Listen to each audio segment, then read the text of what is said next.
There are 1,737 swimmers here at the U.S. Olympic Trials, and every single one of them wants their name on this board.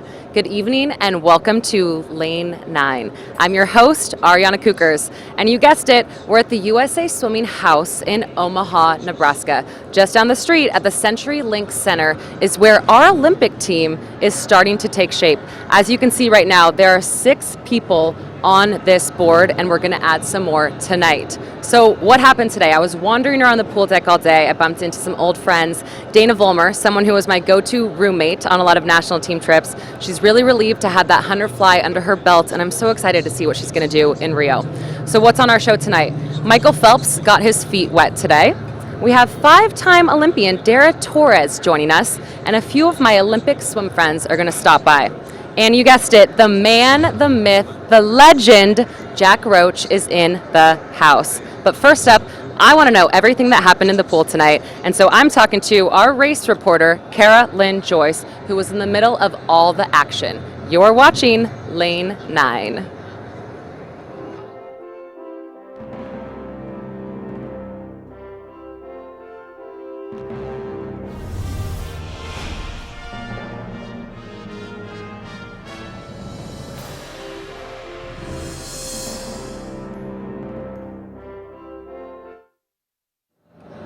All right, Kara, there were so many events tonight. It was buzzing in the pool over there from what I heard. There's a lot of things to break down, but first off, what's the atmosphere like? It's day 3. What's the vibe like in the CenturyLink Center? Honestly, I don't think the fans have lost any excitement. Every single race, it's still chills, it's still goosebumps, and it is shaping up to be an incredible meet, Ari. Oh, I can't even believe that we're 3 days in. It feels like we've been here forever, but it's still getting started just at the same time. Okay, so let's take a look at the 200 fly semifinal for men. Let's kick it off there. 200 fly semifinal. No upsets, really. We have Michael Phelps out in front. He was a 155.1 tonight to give himself the top seed going into finals tomorrow night.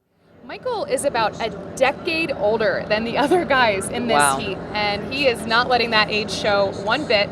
A really strong swim for him. So we're looking at pace, Tom Shields. A lot of guys could be in the mix for that second place. Yeah, and even, watching Michael in that swim, he had, a body length, maybe more? I mean, that's the Michael that we know. I think it was such a commanding performance to start off his first day, and I'm really curious what he throws down tomorrow. Yeah, I think it's going to be a great race. I think Michael is back. I think so too. And he just seems relaxed and happy, and I love seeing him swim that way. I think it's going to be a good look for him. Yes. Okay, so the 200 free semifinal for women, what took place there? 200 free semifinal for women. Also, no real surprises here. We have Ledecky and we have Leah Smith, again, our top 2 finishers in the 400. Seated first and second going into finals tomorrow night. And rounding out our field, we have Franklin in there. We have Melanie Margalis, who's been absolutely on fire at this meet.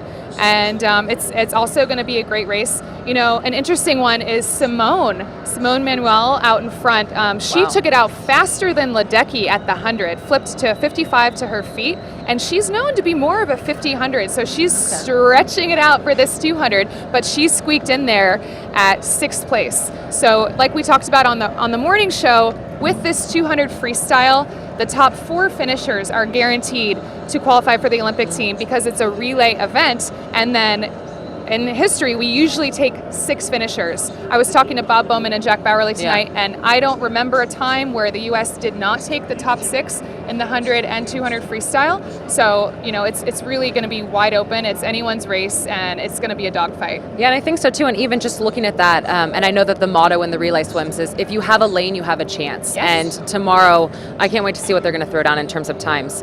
All right, now one of my favorites, the 200 IM semifinal, and this is one that I actually announced a little bit this morning and got to be in the mix. I saw Caitlin Leverins this morning, and she was someone that I spent a lot of time with. We swam in a lot of 200 IMs together all over the world, and they had some pretty fast swims tonight. No sub 210s, but what were we looking at across the board? No sub 210s, but Leverins did get in there. Leverins is 4th going into finals tomorrow night. We had some strong swims out of Maya Dorado, and again, Melanie Margalis with that tough double of the 200 free, 200 IM in the same day. So a very impressive swim for her. I think tomorrow it would be great if those girls could dip under that 210. That would be, I think, medal contention. I'm sure you can speak more on that. This is your bread and butter here, but I think, we're going to see some fast swimming. What I'm really curious about is if we see Melanie Margalis swim both tomorrow. Oh, I think she will. You think she will? Oh, yeah. She's been having an amazing last couple years. And I mean, the 200 IM is an interesting race because with that relay, it was something I could never swim the 200 freestyle because it was a little too close. And Yeah. it looks like she's really in the spot and setting herself well to put together a great race. And Yes. with one thing I was noticing this morning, the back to breast flip turns have gotten so fast in that Yeah. 200. Do you know? Oh, yeah. People are getting in and out of that wall. It's such a key part of that race, the back to breast crossover turn. It's, yeah, definitely impressive. I love it. Okay, so now let's move into the finals for tonight. So the first step was the 200 freestyle for men. Let's take a look at that one. 200 freestyle for men, we saw Townley Haas finish in first place. Townley was a freshman at Texas. Just to put this in perspective, at NCAA's, Townley finished first and is the first man ever to go under 131.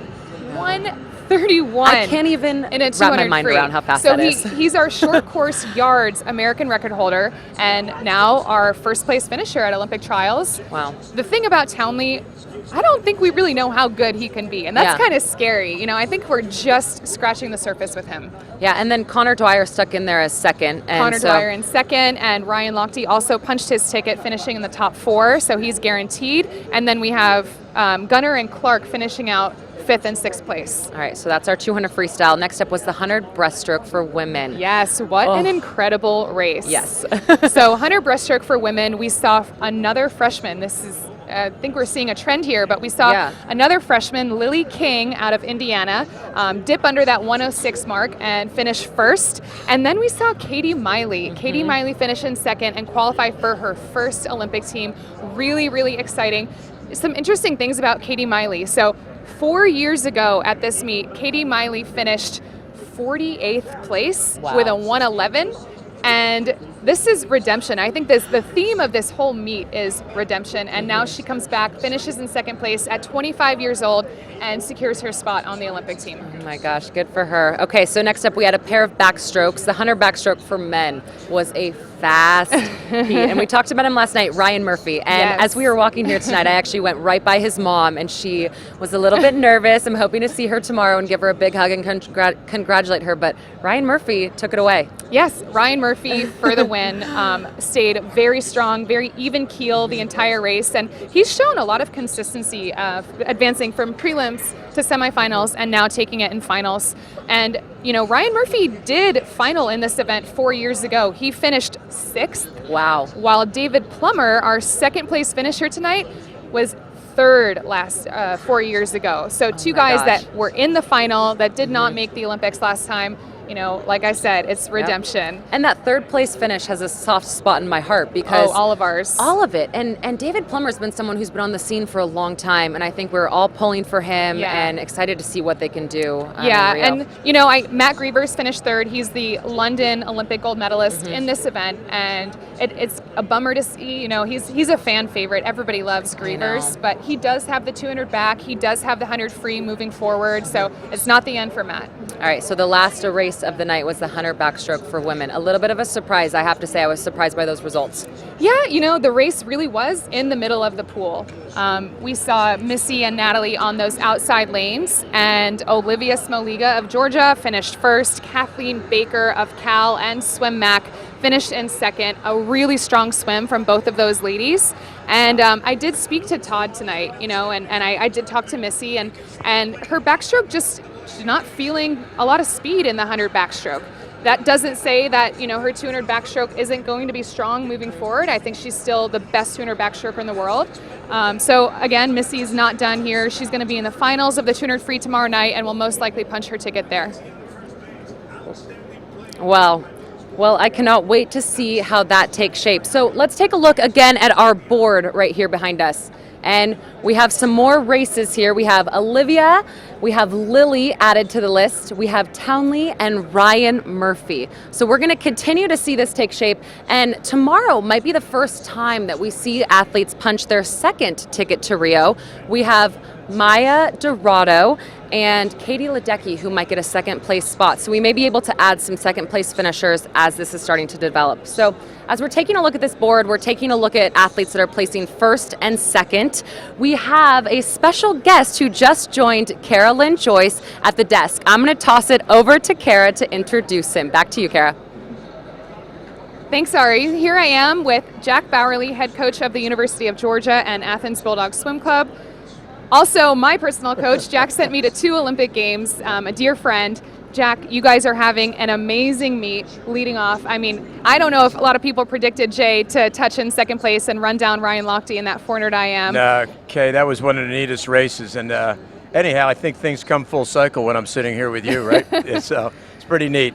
But you know how meets go. If you get started right, and that started us correctly, but we had Chase who swims for us, and but sat out this year and training with Bob, his home coach. And then so we basically got a 1-2 Georgia deal. Yes. And then Gunnar was even 4th. So Olivia tonight making the team, and we got a few to go. I think Melanie Margalis has a pretty good shot, but you never want to say anything until it happens. But the biggest thing is we're swimming well. Yeah, absolutely. Can you talk a little bit about when you have a swimmer like Jay leading off day 1, qualifying for the Olympics, how does that shift the momentum or change the mindset of the rest of the team? Maybe swimmers that aren't competing until days 4 or 5. Well, first of all, okay, it gets everybody excited. And also, it gives people hope. Because people think, if he can do it, I can do it. And that's the best thing. And I really think that happened to Gunnar. That's why he swam so well in the 200 free, which was actually a race we were thinking about not even swimming. So anyhow, I think it sort of gets everybody going. It's no different in basketball, having somebody hot right in the beginning, and everybody sort of follows suit. Sure. And then the pressure to do well is a good thing too. So you don't want to let anybody down because everybody's doing well. Yeah. It's a good thing. Yeah, absolutely. Yep. So what do we have to look forward to for the rest of this meet? Well, tomorrow night is a challenge for one of my young ladies, Melanie Margalis, who led us to a national championship when she was here. She has to double. Have we ever seen somebody do the 200 free, 200 IM double from prelims to semifinals to finals? I don't think so. I don't think so either. I'm a little afraid because tonight she was tired. This morning she was fresh and she thought it was fun. Tonight it wasn't as much fun. 210 is not bad. No, 210 is good. So I think she's tough, and I think she can do it. Yeah. And one's at the beginning, one's at the end. She actually has more time than she did this evening. Yeah. So she better sleep well tonight. But that's a biggie. And also after that, we got a bunch more. So Flickinger and just a bunch more swims. And Olivia Smolig is not done yet either. Oh, no. 100, 50 and 100 free. 50 and 100 Sorry, free. she's got the Your sprint ball game. genes. Yeah. Yep. Jack, we are so glad that you were able Thanks. to join us. Thanks for coming by Piece of today. cake. My Piece pleasure. of cake. Yeah. Came over right from finals to be Yeah. on with You us literally today. just walked in. Literally walked in. 2 of my recruits. One I signed, one I missed. Sorry. Thank you so much for joining welcome, us you tonight, guys. Jack. Thanks. We appreciate Thanks, it. Jack. All right, now it's finally time for the show within the show, the very exclusive world premiere of The Deep End. Let's see who took a dip with Gary Hall Jr. tonight. Oh, we're on. Oh. Hi, I'm Gary Hall Jr. We're at the Olympic Trials for USA Swimming in Omaha, Nebraska. I'm here with Christine Magnuson, who is a double silver medalist from the 2008 Beijing Olympic Games. Christine, thanks so much for being here. Oh, thank you. All right, enthusiasm, bringing it back down a little bit. We're going to ask some serious questions now, and we're going to play a game called Would You Rather. Okay. Would you rather be stung on the lip by a bee or swim a 2,000 butterfly for time? I'm gonna have to go stung on the lip by a bee. I know that seems extreme, probably most people, but I remember my last 200 fly and distinctly remember Greg Troy standing on deck being like, really, Christine, you're gonna do this? And I was like, yeah, I'm gonna attempt this. And then me getting out and him laughing at me, just laughing and almost him feeling bad that he was laughing at me. And so I'm gonna go 2,000 fly off the table. Definitely off the table. Yeah. Humiliation stings worse than a bee on the lip. So, on to the next Would You Rather. Would you rather eat 40 butterflies or... Seems mean. Or... Wait, this is falling apart. This is falling apart. Attacking butterflies. Yeah, attacking butterflies. Would you rather attack a butterfly or search for a parking spot in the Olympic Trials parking lot? I did not bring a car for a reason. I don't want to hunt any butterflies. I'll do the parking spot, but I'll probably ditch it illegally at some point soon.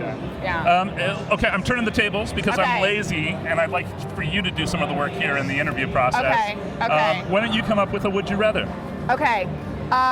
Would you rather be stung by 100 mosquitoes, most of which on your feet, because that's worse than anywhere, I think. The ankle, gets ya. Or have to do a bob practice. Bob Bowman.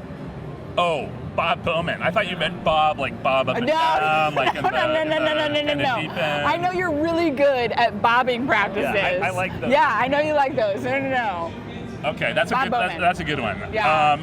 I know Bob Bowman practices are really tough, so I'm going to go with the mosquito bites on the condition that they are not Rio mosquitoes with Zika virus. They're going to be good old-fashioned American mosquitoes. Going with the mosquitoes. Yeah. Final answer. All right. Let's see. What else do we have going on today? There's some swimming going on. There is. Tell me what you think of the Olympic trials. I love it. I loved watching Hunter fly this morning. Oh, we're out of time. That's all we have today for the first installment of Deep Thoughts in the Shallow End with Gary Hall Jr. and Christine Magnuson here in Omaha, signing off. Thanks so much.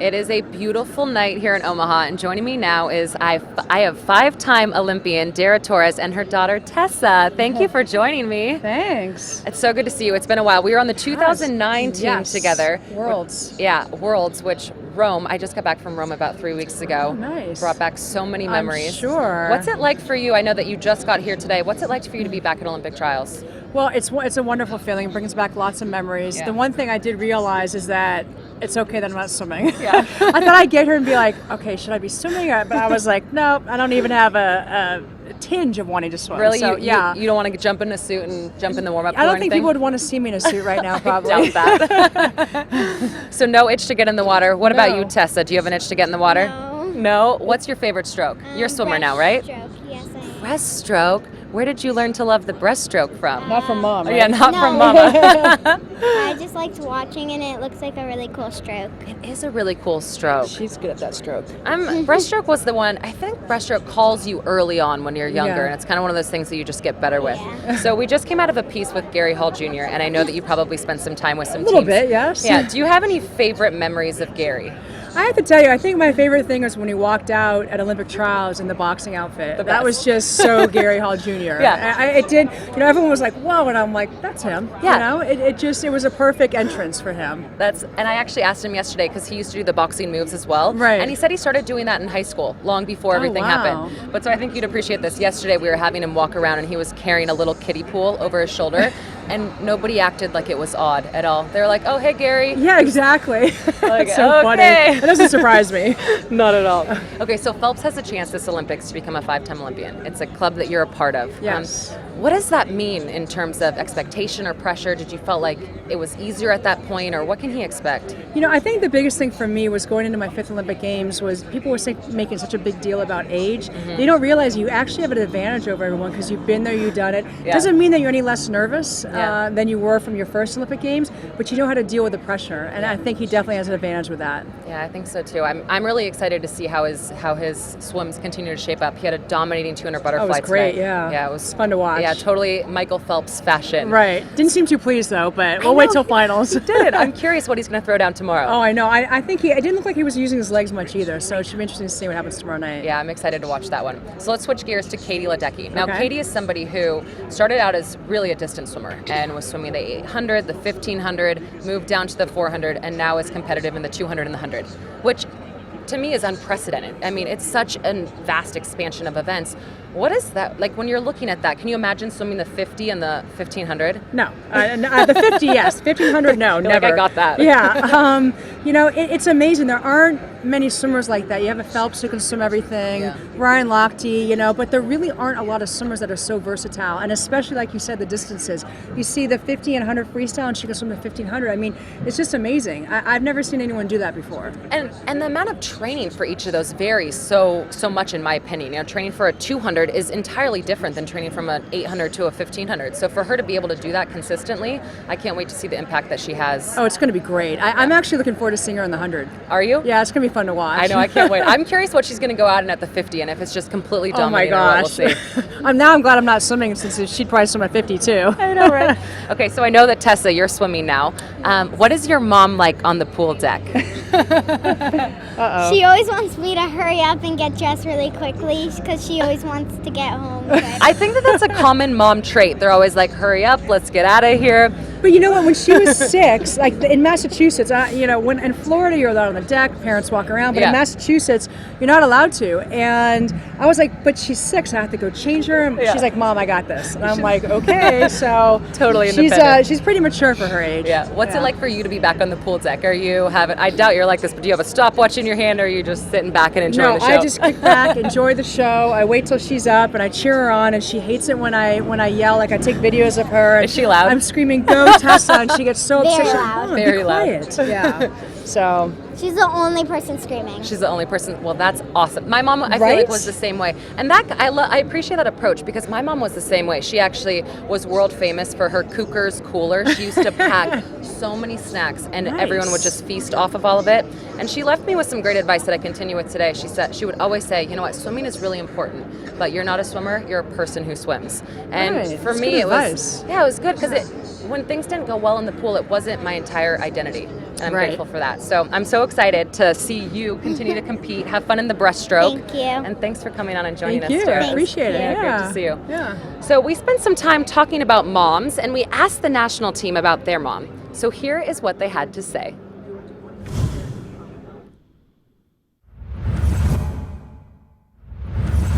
My mom can't watch us race. She can't. People will stop watching me race to watch my mom. My mom was the crazy one. She was the yeller.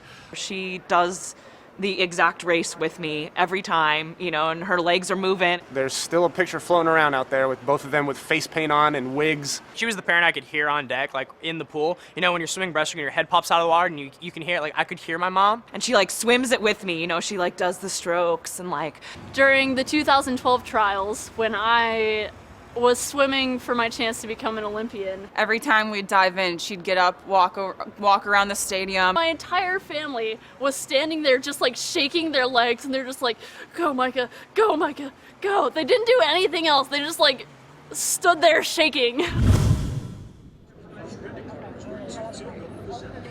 All right, it's so fun to see all of those mom stories in here. They were just talking about moms. What about you? Okay, so first of all, I am joined by two incredible Olympians. You guys competed on the same team. I have Misty Hyman and Christy Kowal with me, butterflyer, breaststroker. Do you guys have any fun mom stories of maybe, someone who was a really big part of your life?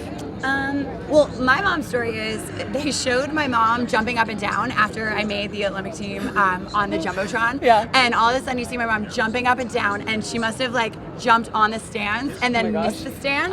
And you see my dad scoop her as she's falling off of the stand. So my dad saved her as she was jumping because, she's so overwhelmed. She doesn't know where she's jumping. But yeah, that was my favorite story. She was so overcome she fell Oh as my she gosh, was jumping up and down. that is amazing. Glad she's okay. Oh yeah, she's great. I love it. What about you, Misty? I've heard the story that one time I was a Parks and Rec Summer Swim League meet, Yeah. and I wasn't paying attention to my race, and my race had started, and my mom grabbed me and she threw me in the water and she screamed, "Butterfly!" Oh my God. And she said I did really well, and that's when she knew I was going to be a butterflyer. Okay, that is the best. Okay, so I think you'll appreciate this being kind of pushed into the water. One of my very first swim races, I swam the entire lap underwater, and I thought that was the thing to do. I was like a speedy sixer, and my coach looks up at my mom and is like, how did she learn how to do that? And so, Misty, we were talking about underwater before, and it's something that you really paved the way, and you were someone that I looked to and admired in a huge way about how you were doing underwater. First of all, Why did you think to do that in the 200 butterfly? Well, thank you very much. I was definitely among the many pioneers in the underwater kick, and so I appreciate that. We were just looking for ways to be faster. My coach teases me that my start was terrible, and so we were trying to Gotta find make up ways for it other ways. to get to 15 meters faster than everybody else. And I say that he always tried to get me to take fewer strokes, and so that was one of the ways I did it. But we kind of stumbled upon it by accident. But once we did, we realized we were really on to something. And what we discovered was that I could actually get the same distance in 2 kicks as 1 stroke on the surface, but 2 kicks would take less time than 1 stroke. Really? Yes. So you completely broke it down and looked at it that way? We looked at the math, yes. So how did you build up to this? Because you were going almost 15 meters off every single wall in a 200 butterfly.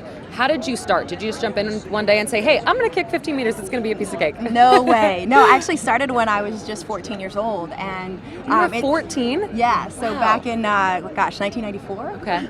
Yeah, 1993. Yeah. And we just, we started with going, instead of doing 2 or 3 kicks, we started doing 5 kicks off the wall. And then it was just little by little inching it up, 1 kick at a time, until I was able to do the whole way underwater. Yeah, see, bite-sized pieces. I think That's that's exactly important, right. especially when you're looking at meets like this. You know, we're watching from home and we're saying, how did these people get here? How did they do it? They took bite-sized bites, little bites every single little step day. at a time. Little steps. One of my favorite sayings, you know, the hay's in the barn, and you just slowly build that up day after day. Exactly. Okay, so Christy, turning to you. Breaststroke. There have been so many different rules in gosh, breaststroke. Yes. What is that like? It's hard to keep up. Yeah, you couldn't do a kick. No. Okay, so let me clarify. So there's a kick now that you're able to do on the pull-out and breaststroke. Yes. You couldn't do that when you swam in 2000. Absolutely not. No, you could never do that. Actually, even in 2004, you were still, when I still swam through 2004, you were still not allowed to do the dolphin kick and the underwater pull-out. So now, even coaching and trying to teach swimmers to do the dolphin kick, I'm like, okay, so this is what we call cheating. When now you can do it. And now you're allowed to do it. And I wish I was able to do this. It actually really helps your dolphin kick. My dolphin kick my underwater pull-out was atrocious. It was horrible. It would have made it a little bit better, yes. But it really is a game changer for people who, especially for short course, because it can take you up to halfway across the pool. Yeah. So what's it like for you guys to be back here watching the races and watching the competition? Do you have an itch to get back in the water, or are you just thankful that that's not you? It's really fun. So we're up behind the blocks in the Mutual of Omaha box. Oh, that's awesome. I get goosebumps before every single race. And as they're introducing everybody's names, I literally look down at my arms and my legs and I have goosebumps. But in no way does it make me feel like I need to get back in the water and be racing. I'm just excited to watch everybody. And I think I miss most the feeling of being on a team and being around people and traveling around and just being on Team USA. That's what I miss the most. But I don't miss the early mornings and the jumping into a cold pool and swimming lap after lap. I don't miss that at all. But this is such an amazing venue, and Omaha does such a great job hosting this event, and it's been fantastic watching it. It's such like a production now. Exactly. It's amazing to see the evolution of the Olympic trials. I mean, a lot of people ask me, so was it like this when you qualified for the team? And it's a completely different world. It's amazing how far swimming has come and what an incredible event they've started to put on. What was it like for both of you making the Olympic team? So we're adding to this board behind us of Olympians. Yes. For you, take us back to that moment of just the feeling of touching the wall and seeing that you're going to the Olympics to represent your country. So 2 days before, I had missed the Olympic team by 1/100th of a second in the 100 breaststroke. No way. Yeah. Oh my gosh. So when I had finally swam the 200 breaststroke and when I had finally made that team, I hit the wall and I was overcome. I didn't realize I'd broken the American record until the next day. No way. The coolest thing was, though, Amanda Beard had made the team with me, and every single breaststroker in that heat came over into our lanes, and we started throwing a party in the pool. And so the officials, the officials were trying to clear the pool, and they're like, "Ladies, you need to get out of the water." And we were like, "No, we don't." And they're like, "No, really, there's other events." And we're like, "We don't care." That is awesome. I mean, I jumped out of the water, and the next thing I know is, if you saw Jay Litherland when he made the team, his brothers jumped over and they ran to give him a hug.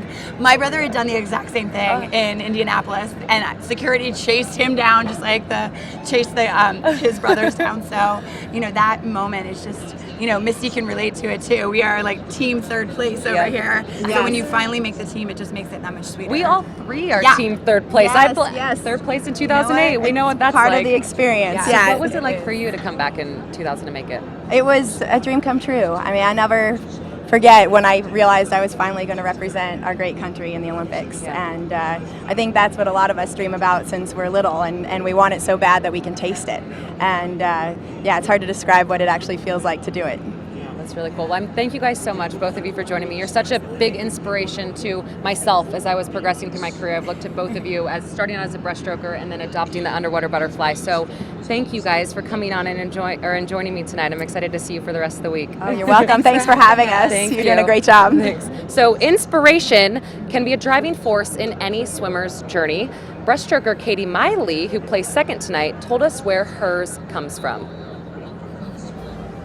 There's constantly people that are coming in my life that I feel as supporters that sort of help me push forward and keep going. It can be like an 8-year-old girl I met at a clinic once that said she was inspired by me because I was that little kid going up to the Olympians and the really fast swimmers that I admired when I was little. And of course I never thought I would be one of them, so it's been really rewarding to sort of come full circle on that. It's a dream that I've had since I was, 3-4 years old maybe, watching the Summer Olympics at home with my sister. I have very vivid memories of watching gymnastics and swimming and even ice skating in the winter. Really strong memories of Olympics and how special it was, and it's just been such a huge dream, and for that dream to sort of be morphing into a little bit more of a reality that I can grasp has been an incredible journey, and the excitement is not lost on me. I love hearing stories like that about different places that inspiration comes from, especially seeing somebody who's drawn from all of that that's in her life. Now, turning back to you, Kara, where has your inspiration come from? What kept you in the pool hungry for more year after year? I would say I had inspiration from a variety of different places. When I was 7 years old, I'll never forget this, I watched Summer Sanders win a gold medal in the 200 butterfly in 1992 in Barcelona. And I turned to my mom and I was like, Mom, I want to be an Olympic swimmer someday. Really? And my mom was actually my coach at the time. No way. She coached me growing up, and I definitely drew inspiration from that, and also my older brothers. I'm the youngest of 3, 2 older brothers, and they were such hard workers. They were never, they were never angry when I succeeded. They were so encouraging and so supportive. They came to all of my Olympics, cheered me on, my #1 fans. I think it's just little things like that that can kind of keep you in the sport. And I guess as far as like staying in it as long as I did, I think every athlete has that burning desire, that hunger inside, like how good can I be, and until that fire goes out, you're just going to keep trying, you're going to keep pushing and just see how far you can take it.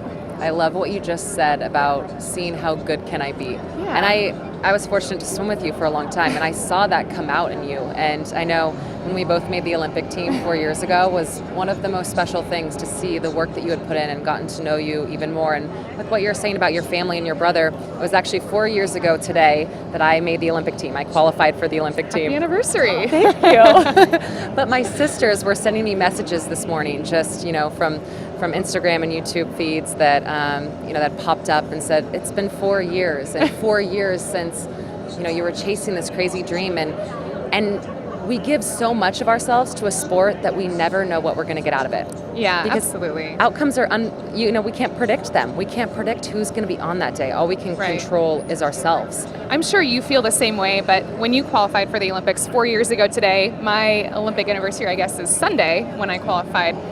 You get this feeling, and I think I appreciated it more as I got older, but when you touch in first or second place, sure, it's you on the podium, and it's you going to the Olympics, but the amount of people beneath you that helped get you there, and whether it's your coaches, your teammates, your family, your neighbors, just the support system, all of it is pieces in a puzzle, and if one of those pieces is missing, the puzzle's incomplete. And when you really succeed like that, you feel the support from everyone, and that's something that really it carried me. It's incredible. It's a great way to put it, with the puzzle pieces, and if one is missing, and that's what people you realize at the end of the day, and you thank everyone involved, and you cry those tears of happiness and joy and everything. So today has been an amazing day, filled from top to bottom. Only day 3. It's only day 3, and we have so much action still to go tomorrow. So be sure to tune in for Caitlin Sanzano. You're going to be joining Caitlin tomorrow on Deck Pass Live. Deck Pass Live at 9 a.m. Central. 9 a.m. Central. So be sure to tune in and catch them. That's all that we have for you out of Lane 9 tonight. But all week long, we invite you to join the conversation by tweeting us using hashtag Lane9. Share your questions, who you're cheering on, and where you're watching from for us to share live on the show. You can find me on all social media channels as well as Carolyn Joyce. And for all of the latest video, news, and photos, visit us at usaswimming.org. That's all for us tonight. We'll see you guys tomorrow, same time, same place on Lane 9.